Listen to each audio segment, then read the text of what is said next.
ಕ್ರೀಡಾ ಜಗತ್ತಿನಲ್ಲಿ ಕ್ರೀಡಾಪಟುಗಳು ತಮ್ಮ ದೇಹವನ್ನು ಮಿತಿಗೆ ತಳ್ಳುತ್ತಾರೆ. ಅವರು ಸ್ಪರ್ಧೆಯಲ್ಲಿ ಅಂಕನ್ನು ಪಡೆಯಲು ಪಟ್ಟುಬಿಡದೆ ತರಬೇತಿ ನೀಡುತ್ತಾರೆ. ಆದರೆ ಕೆಲವೊಮ್ಮೆ ಗೆಲುವು ಬಯಕೆಯು ವ್ಯಕ್ತಿಗಳನ್ನು ಅಪಾಯಕಾರಿ ಹಾದಿಯಲ್ಲಿ ಕೊಂಡೊಯ್ಯಬಹುದು. ಡೋಪಿಂಗ್ ಎಂದರೆ ಅಥ್ಲೆಟಿಕ್ ಕಾರ್ಯಕ್ಷಮತೆಯನ್ನು ಹೆಚ್ಚಿಸಲು ನಿಷೇಧಿತ ವಸ್ತುಗಳು ಅಥವಾ ವಿಧಾನಗಳ ಬಳಕೆ.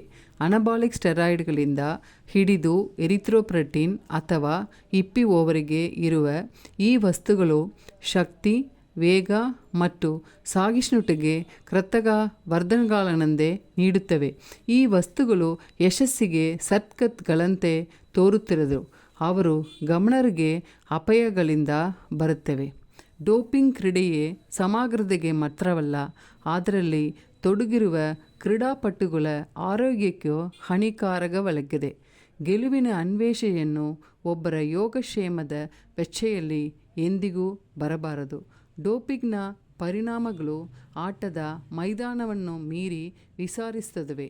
ಅವರ ವೃತ್ತಿಜೀವನವು ಮುಗಿದ ನಂತರ ಕ್ರೀಡಾಪಟುಗಳ ಜೀವನದ ಮೇಲೆ ಪರಿಣಾಮ ಬೀರುತ್ತದೆ. ಡೋಪಿಂಗ್ ಎಂಬುದು ಕ್ರೀಡಾ